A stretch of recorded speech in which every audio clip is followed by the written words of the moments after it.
નમસ્તે વિદ્યાર્થી મિત્રો, ધોરણ 10 વિષય ગણિત, ચેપ્ટર નંબર 7 વ્યાયામ ભૂમિતિ. આ ચેપ્ટરના આપણે પહેલો પડાવ પાર કરી ગયા, એટલે કે જે અંતરસૂત્રને આધારે જેટલા પણ દાખલા હતા સ્વાધ્યાય 7.1 કયા પ્રકારના હોય, કઈ રીતના ગણાય, એ બધા દાખલા આપણે ઓલમોસ્ટ કરી ગયા. અને આના સિવાય જે છેલ્લા 2 દાખલા મેં તમને હોમવર્કમાં આપ્યા હતા એ આપણે ઉદાહરણમાં પણ આગળ કરી ગયા છીએ. એટલે આઈ હોપ કે બધાને આવડી ગયા હશે અને વાંધો નહીં આવે. બીજી એક ગુડ ન્યૂઝ એવી છે કે કદાચ 21 તારીખ પછી 9, 10, 11, 12 ધોરણને સ્કૂલે આવવાનું થાય, કારણ કે ગવર્મેન્ટ એવું એસઓપી બહાર પાડે છે કે હવે કદાચ આ 4 ધોરણને ભણવાનું થશે, પણ કદાચ ઇટ ઇઝ નોટ શ્યોર, પણ આ તો એક ગુડ ન્યૂઝ છે, તો શેર કરવું છે તમારી સાથે. આજે આપણે શરૂઆત કરીએ છીએ આપણા વિભાજન સૂત્રથી. તો પહેલી વાત તો કે આ જે સૂત્ર છે ને, જેમ અંતર સૂત્ર હતું ને, એ સૂત્રમાં જ દેખાડે કે ભાઈ અંતર માપવા માટેનું સૂત્ર, એમ અહીંયા વિભાજન સૂત્ર છે. વિભાજન સૂત્ર પણ કોઈ પણ એક રેખા હોય કે કોઈ પણ બે બિંદુ વચ્ચે કોઈ ત્રીજું બિંદુ મૂકવામાં આવે, હું ફરીથી બોલું છું, કોઈ પણ બે બિંદુ વચ્ચે કોઈ ત્રીજું બિંદુ મૂકવામાં આવે એટલે એક જ રેખા ઉપર 3 બિંદુ હોય, પણ જે વચલું બિંદુ છે ને ક્યાં મૂકો ને એ પ્રમાણે ખબર પડે. ઉદાહરણ તરીકે માની લો કે આ એક આપણે આ રેખા પસંદ કરી, અહીંયા એ, અહીંયા બી. હવે જો અહીંયા એક્ઝેક્ટ વચ્ચે મૂકું તો આ સી મધ્ય બિંદુ કહેવાય. એનો મતલબ કે સી છે રેખાખંડ AB નું એક્ઝેક્ટ સરખું વિભાજન કરે છે. એટલે A થી C નું અંતર ગણો કે B થી C નું અંતર ગણો, સરખું છે. હવે આ જ રેખા બનાવો, C ને આપણે પાર્શિયલી થોડુંક ફેરવીએ છીએ, અહીંયા લો. જોઈને ખબર પડે કે A થી C વચ્ચેનું અંતર અને B થી C વચ્ચેનું અંતર એમાં ફેર છે. આ વધારે છે, આ ઓછું છે. એનો મતલબ કે આ C બિંદુ છે રેખાખંડ AB નું વિભાજન કરે છે, પણ ત્યાં થોડોક ફેરફાર છે. શું? આની જેમ નથી કે ભાઈ સરખા સરખા, હું જે શબ્દ જે કહેવા માંગુ છું ને એ શબ્દ છે ગુણોત્તર. આની જેમ નહીં કે સરખા ગુણોત્તરમાં વિભાજન કરે છે. ગુણોત્તર એટલે શું? રેશિયો. આના રેશિયામાં આનો રેશિયો કેટલો છે? તો માની લો કે આ છે એના કરતા આ ડબલ છે, તો આપણે શું કહેશું કે ભાઈ આ 1 હોય તો આ 2 હોય. તો આ રેશિયો શું કહેવાય? 1:2 ના રેશિયામાં, એટલે કે 1:2 ના ગુણોત્તરમાં બિંદુ C છે એ રેખાખંડ AB નું વિભાજન કરે છે. એવી જ રીતે માની લો કે હું આવી રીતના ફેરફાર કરું, અહીંયા A છે, અહીંયા B છે, અહીંયા C મૂકું, અને આ જેટલું છે આ 1, ત્યારે આ 3 ગણું છે, આના કરતા આ 3 ગણું છે એવું માનીએ. આકૃતિમાં થોડુંક આ ડોળું થાય તો એવું માનીએ. એનો મતલબ શું થયો કે બિંદુ C છે એ રેખાખંડ AB નું 3:1 ગુણોત્તરમાં વિભાજન કરે છે. એનો મતલબ કે AC જે થયો, જે AC છે એના કરતા આ 3 ગણું ઓછું છે, એવું કહી શકાય આપણે. હવે અહીંયા માપની વાત નથી. અંતરસૂત્ર હોય તો માપી લઈએ કે આ કેટલું છે ને આ કેટલું છે, એટલે આપણને ખબર પડી જાય. પણ અહીંયા માપની વાત નથી, અહીંયા ગુણોત્તરની વાત છે. એટલે વિભાજન સૂત્રમાં પહેલો શબ્દ આવે છે ગુણોત્તર. પછી બીજું કે આપણે ક્યારના વાત કરીએ છીએ કે ભાઈ સી બિંદુ એ વિભાજન કરે છે, વિભાજન કરે છે. તો વિભાજન કરતું બિંદુ શું છે? સી. તો એને કહેવાય વિભાજન બિંદુ. સૂત્ર સમજતા પહેલા સૂત્રની અંદર આવતા પદને સમજવા મહત્વના છે, એટલા માટે થઈને આપણે આ કરીએ છીએ. અને એનો મતલબ એવો છે કે સી એ વિભાજન બિંદુ છે અને એ રેખાખંડ AB નું. હવે આ A અને B એ તો બિંદુઓ જ થયા ને, A અને B તો બિંદુઓ જ થયા, જે આપણા માટે હંમેશા જનરલી આમ રહે છે, x1 y1 અને x2 y2. તો આ સૂત્રમાં કેટલી વસ્તુઓ આવશે એ સમજી લઈએ. કે પહેલા તો ગુણોત્તર એટલે 1, વિભાજન બિંદુ 2, પહેલું બિંદુ 3, ચોથું આ અને બીજું બિંદુ 4. 4 વસ્તુઓથી આખું વિભાજન સૂત્ર બને છે. અને એ વિભાજન સૂત્રને આધારે હવે 4 વસ્તુઓ છે આમાં, 4 માંથી 3 આપેલી હોય એટલે આપણને 1 આરામથી મળે. બરાબર? તો કહેવાનો મારો અર્થ એવો છે કે આ જે વિભાજન સૂત્ર છે, હવે એને કઈ રીતના આપણે એક્ઝિક્યુટ કરશું થિયરિકલી તો જોઈએ. ધારો કે કોઈ બે બિંદુઓ A x1 y1 B x2 y2 છે, રેખાખંડ AB છે. તે માની જાય રેખાખંડ AB છે. કોઈ બિંદુ પી લઈએ આપણે, એ રેખાખંડ AB નું M1 જેમ M2. હવે અહીંયા તો મેં આ ઉદાહરણ એપ્રોક્સમાં લીધું છે, તમને ઉદાહરણ તરીકે 3, 1 ને 1, 2 કીધું છે. પણ જનરલી આપણે શું લેશું, તો આપણે જનરલી ગુણોત્તરને કહેશું M1 M2 ગુણોત્તરમાં આ જેમ છે વચ્ચે વિભાજન કરે છે તો વિભાજન સૂત્ર નીચે મુજબ લખાય. પહેલા તો જે મેં આ લખ્યું છે ને, હું અહીંયા આકૃતિમાં ડ્રો કરું છું. અહીંયા A x1 y1, અહીંયા B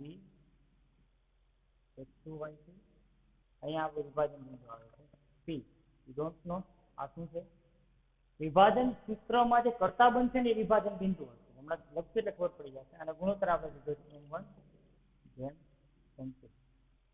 બરાબર. તો હંમેશા આ જે સૂત્ર બને છે આમ બનશે.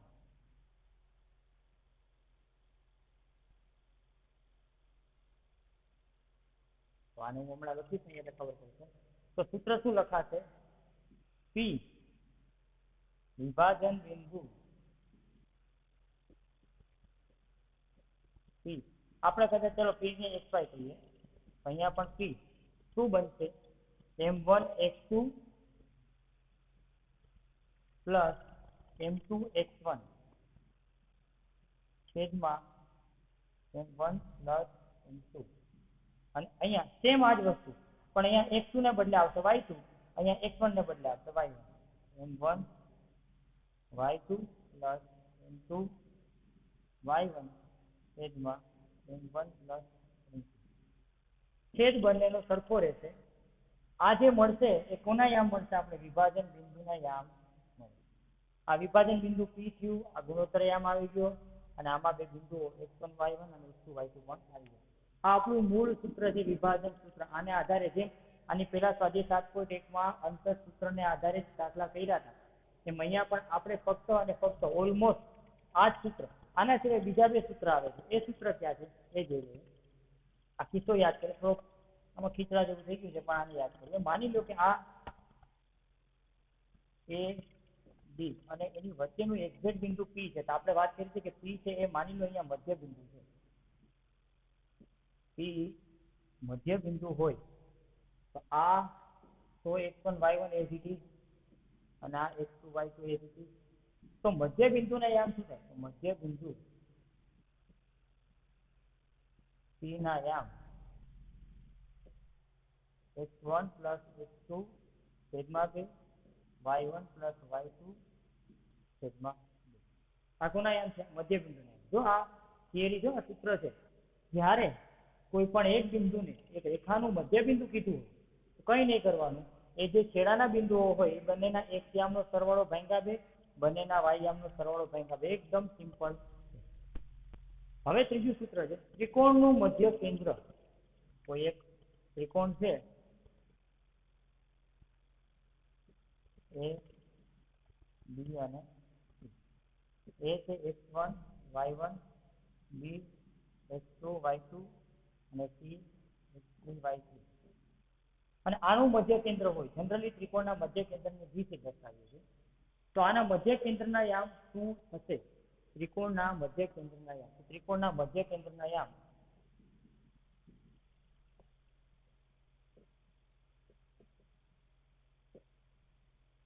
G હોય તો G x1 plus x2 plus x3 છેદમાં 3, y1 plus y2 plus y3 છેદમાં 3. તો આ મધ્ય કેન્દ્રના યામ છે. તો આ વિભાજન બિંદુના યામ, આમાં મધ્ય બિંદુના યામ અને આ મધ્ય કેન્દ્રના યામ. આ ત્રણેય સૂત્ર યાદ રાખજો. આ સૂત્ર પ્રમાણે આમાં ગમે એક આ આપેલું હોય એટલે એમ કહું છું કે P ના યામ આપેલા હોય, M1 M2 આપેલા હોય અને આ આપેલું તો આ મળે. ટૂંકમાં 4 વસ્તુ છે, 3 આપેલી હોય એટલે 1 મળી જાય આરામથી. બરાબર. કદાચ માની લો 2 આપેલી હોય, 1 હિન્ટ આપેલી હોય, એટલે એના આધારે આપણે ત્રીજી ગોતવાની અને પછી ત્રણેય ભેગું કરીને ચોથું ગોતવાનું. તો દાખલા આવશે ત્યારે ખબર પડશે.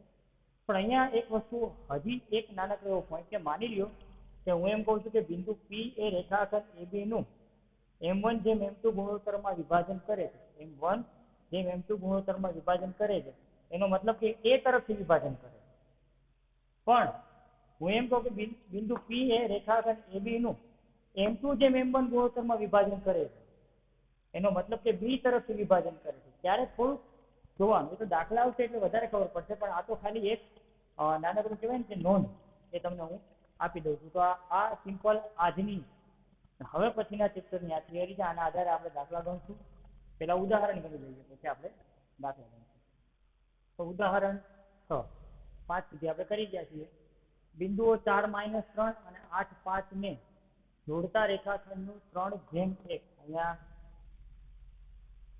3:1 ગુણોત્તરમાં અંતઃ વિભાજન.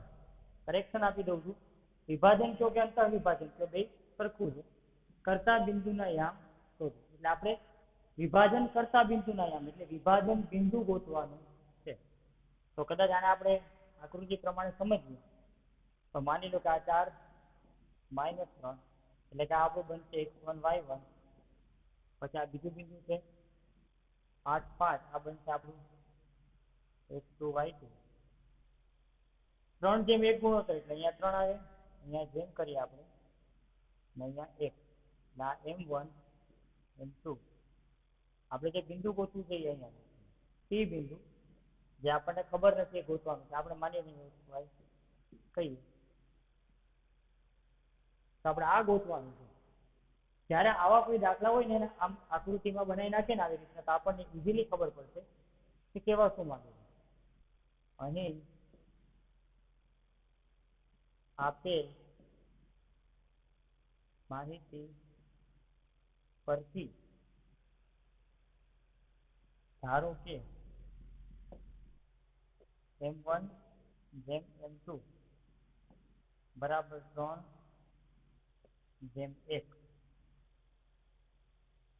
ધારો કે નહીં લખવાનું. પછી x1 y1 બરાબર 4-3, x2 y2 બરાબર 8-5. ધારો કે માંગેલ બિંદુ P x y છે. વિભાજન બિંદુ માંગેલું છે P x y છે. તેથી વિભાજન બિંદુના યામ P x y બરાબર P. સૂત્ર મૂકીએ પહેલા તો આપણે. સૂત્ર શું છે આપણું? M1 x2 plus M2 x1 M1 x2 plus M2 x1 છેદમાં M1 plus M2 M1 y2 plus M2 y1 છેદમાં M1 plus M2. બરાબર. આ વસ્તુ આપણે સિમ્પલી સૂત્ર છે આપણે લખ્યું છે. હવે આપણે એક તો ફાઇન્ડ કરવાના છે એટલે એમ રહેવા દઈએ. P M1 બરાબર છે 3. હવે અહીંયા કિંમતો મૂકવામાં ખાસ ધ્યાન રાખવાનું. અહીંયા બહુ ભૂલો થવાની શક્યતા છે. કિંમત મૂકવામાં બહુ ધ્યાન રાખવાનું રહેશે. x2 એટલે 8, M2 એટલે 1, x1 એટલે 4. એટલે જ મેં પેલા બધાને હાઇલાઇટ કરી દીધા છે. અને M1 plus M2 એટલે 3 plus 1. તેમ અહીંયા 3 y2 એટલે 5,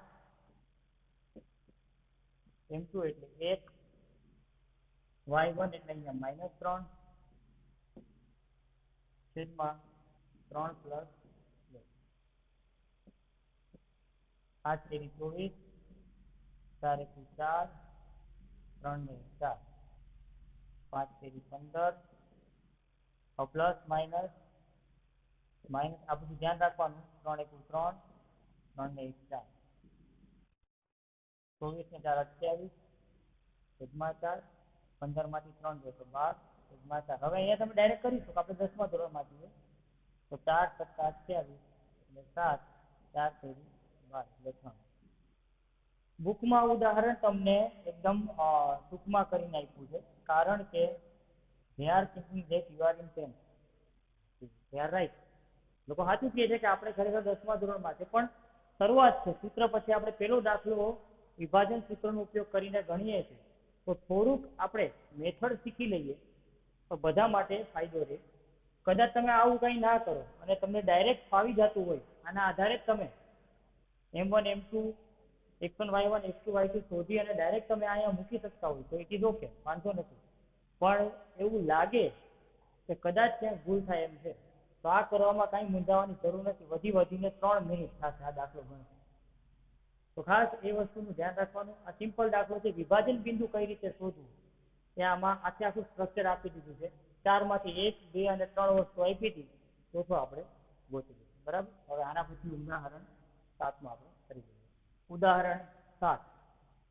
બિંદુ -4, 6 એ બિંદુઓ A -6, 10 અને B 3 -8 ને જોડતા રેખાખંડનું કયા ગુણોત્તરમાં, આની પહેલા વિભાજન બિંદુની વાત કરી હતી, આ વખતે ગુણોત્તરની વાત કરી છે, કયા ગુણોત્તરમાં વિભાજન કરે. એટલે આપણે આ વખતે ગુણોત્તર શોધવાનું છે. બે બિંદુઓ છેડાના એક રેખાના આ આપી દીધા છે, A અને B. આ આપ્યું છે વિભાજન બિંદુ. એટલે આપણે આમ કરી શકીએ, અને આપણે આકૃતિ પ્રમાણે જોઈએ તો આ આવી રીતના બનશે. A -6, 10 વિભાજન બિંદુ અહીંયા લખીએ -4, 6 અને B 3 -8. આપણને રેશિયો ગુણોત્તર માંગ્યો છે. We don't know it. M1 જેમ M2 આપણે ધારી લઈએ. આપણે આ ગોતવાનું છે. 3 તો આપી દીધું, ચોથું આરામથી મળશે. આપણી પાસે વિભાજન સૂત્ર છે, એના આધારે મળશે. તો ધારો કે બિંદુ -4, 6 એ રેખાખંડ AB નું, આપણે ગુણોત્તર શોધવાનું છે. આ રેખાખંડ AB છે. M1 જેમ M2 ગુણોત્તરમાં વિભાજન કરે છે. તેથી વિભાજન સૂત્ર મુજબ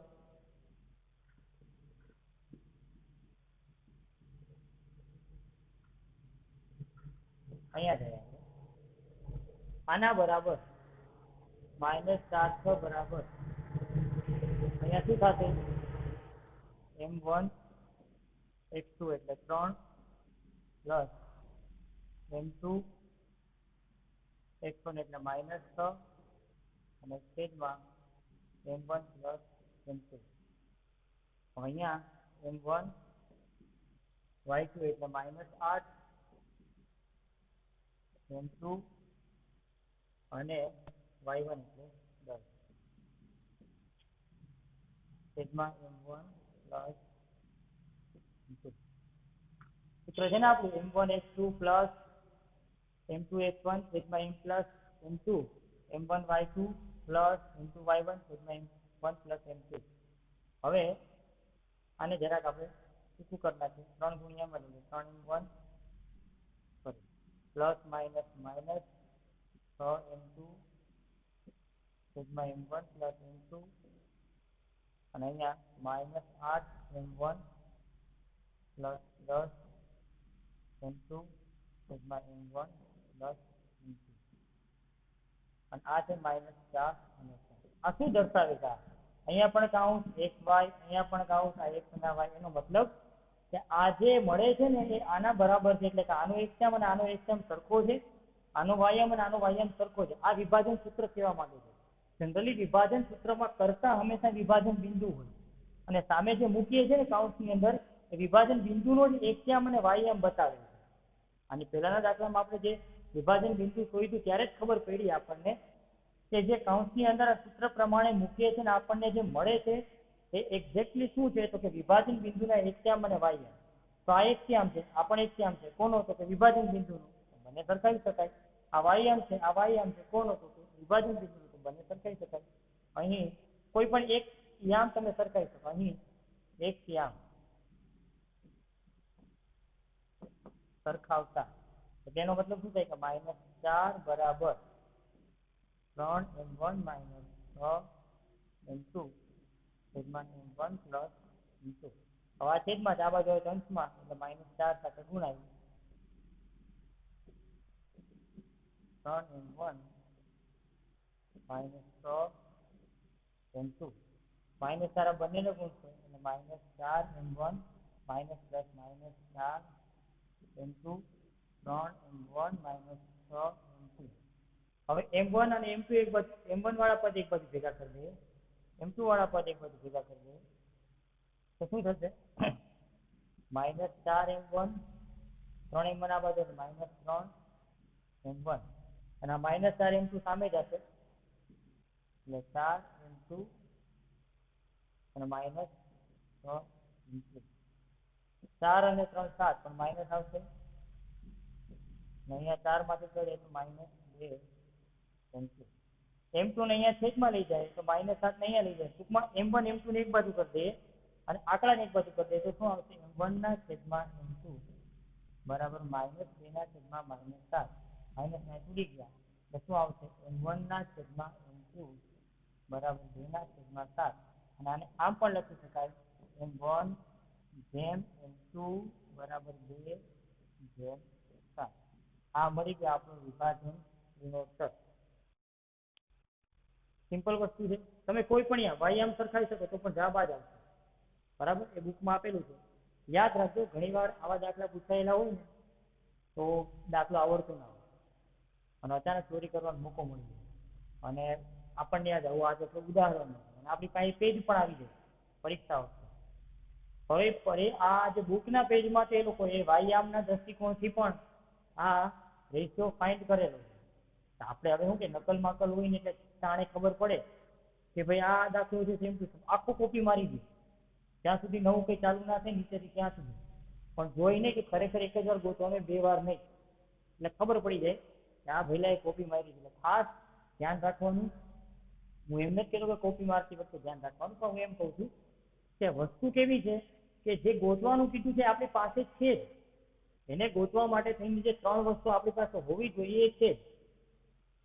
એક સૂત્ર યાદ રાખવાનું છે, એ સૂત્ર છે આપણું વિભાજન સૂત્ર. એ વિભાજન સૂત્ર યાદ રાખી લઈએ આરામથી આપણે આપણો દાખલો ગણી શકીએ. તો આની પહેલાના દાખલામાં આપણે વિભાજન બિંદુ ગોત્યું, આમાં આપણે વિભાજન ગુણોત્તર ગોતી લીધો એટલે એક્ઝેક્ટ આઈડિયા આવી ગયો છે કે શું કરવાનું. દાખલા આપણે આગળ કરશું હજી, પણ આ તો એક ડેમોન્સ્ટ્રેશન તરીકે કે ભાઈ થિયરી પૂરી થઈ આપણે દાખલા કરીએ. ઉદાહરણ 8, મોસ્ટ ફેવરેબલ, મોસ્ટ ઇન્ટરેસ્ટિંગ અને એમ કહી શકાય કે આઈએમપી પણ આ દાખલો છે. શા માટે આપણે સમજી લઈએ. 2 બિંદુઓ આપ્યા છે, બિંદુઓ A 2 - 2 અને B - 7 4 ને જોડતા રેખાખંડના ત્રિભાગ બિંદુઓના યામ શોધો. એનો મતલબ કે એક રેખાખંડ બને છે AB, એના 3 ભાગ કરતા બિંદુઓના યામ શોધવાના છે. હવે તમને કોઈ એક રેખા બનાવવાની કીધી હોય, એના 3 ભાગ કરવાના કીધા હોય તો અહીંયા છે ને બુકમાં લખેલું છે કે ત્રિભાગ બિંદુઓ એટલે કે 3 સમાન ભાગ જ કરે છે. એટલે કે આપણે માની લો કે પહેલા તો એ સમજવાનું કે ત્રિભાગ કરતા હોય, ત્રિભાગ એટલે 3 ભાગ કરતા હોય એવા કેટલા બિંદુની જરૂર પડે. મેં આવો પ્રશ્ન એકવાર લાઈવ ક્લાસમાં પૂછ્યો હતો તો ઘણા લોકો કે 3 બિંદુની જરૂર પડે.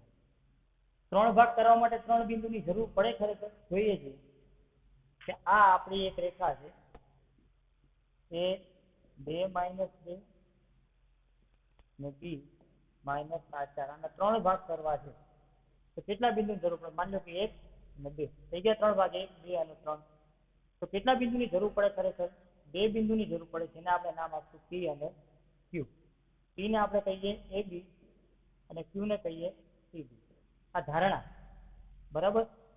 હવે ચોખવટ એ છે કે જ્યારે આવા દાખલામાં ત્રિભાગ બિંદુઓ ગોતવાના કીધા હોય, 3 ભાગ કરતા બિંદુઓ ગોતવાના કીધા હોય તો એ બિંદુઓ 3 સરખા જ ભાગ કરે. એટલે કે A થી P નું અંતર, P થી Q નું અંતર અને Q થી B નું અંતર આ 3 હંમેશા સરખા હોય. ઇટ મીન્સ કે જો આ એક રેશિયો પ્રમાણે લઈએ, આપણે ગુણોત્તર આ એક લઈએ તો આ પણ એક થાય, આ પણ એક થાય. પણ માની લ્યો હવે આમાં તમને એમ થાય સાહેબ ત્રિભાગ બિંદુના યામ ગોતવાના કીધા, વસ્તુ ખાલી 2 જ આપી છે, પણ મેં બોલ્યો તો થિયરીમાં આજે જ અત્યારે જ બોલ્યો તો કે જ્યારે એક વસ્તુ ગોતવાની કીધી હોય અને 2 જ વસ્તુ આપી હોય તો ત્રીજી હિન્ટ આપેલી હશે. એ હિન્ટ એટલે શું? હિન્ટ એટલે આ ત્રિભાગ બિંદુઓ કે જે સમાન ભાગમાં વિભાજન કરે છે અને હું અહીંયા તમને સમજાવું છું. હવે માની લ્યો કે આપણે આ ત્રિભાગ બિંદુઓ છે હવે આપણે ક્યુ બિંદુ શોધવું છે પહેલા, અથવા તો પી બિંદુ શોધવું છે પહેલા. આપણે પહેલા પી બિંદુ શોધવા માંગીએ છીએ, તો પી બિંદુને આપણે આપણું વિભાજન બિંદુ અત્યારે કન્સિડર કરશું. આ ભૂલી જઈએ. પી બિંદુને આપણે વિભાજન બિંદુ તરીકે લઈશું. તો આ એક, તો આ કેટલું થશે? 1 અને 1, તો આ કેટલું થાય? 2 થાય કે ના થાય? એનો મતલબ કે હવે આપણી થિયરી પ્રમાણે આપણે એમ કહી શકીએ કે બિંદુ પી એ રેખાખંડ AB નું 1:2 ગુણોત્તરમાં વિભાજન કરે છે. થઈ ગયું? સિમ્પલ વસ્તુ. એટલે આ બનશે આપણો M1, આ બનશે આપણો M2. તો બિંદુ પી એ રેખાખંડ AB નું 1:2 ગુણોત્તરમાં વિભાજન કરે. માની લો કે પહેલા તમે બિંદુ Q શોધવા માંગતા હો, તો Q ને આપણે વિભાજન બિંદુ તરીકે લઈએ, તો આ આખો ભાગ A થી લઈને Q સુધી શું બનશે? 2 બનશે. અહીંયા હું કરું છું આ 2, અને ત્યાંથી અહીંયા 1. તે એમ કહી શકાય કે બિંદુ Q એ રેખાખંડ AB નું 2:1 ગુણોત્તરમાં વિભાજન કરે છે, કારણ કે આ ત્રણેય ભાગ સરખા છે. આ સમજવાનું છે. આમાં ગુણોત્તર કઈ રીતના પસંદ કરવું.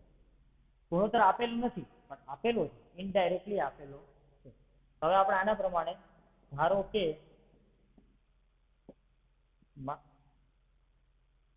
રેખાખંડ AB નું ના ત્રિભાગ કરતા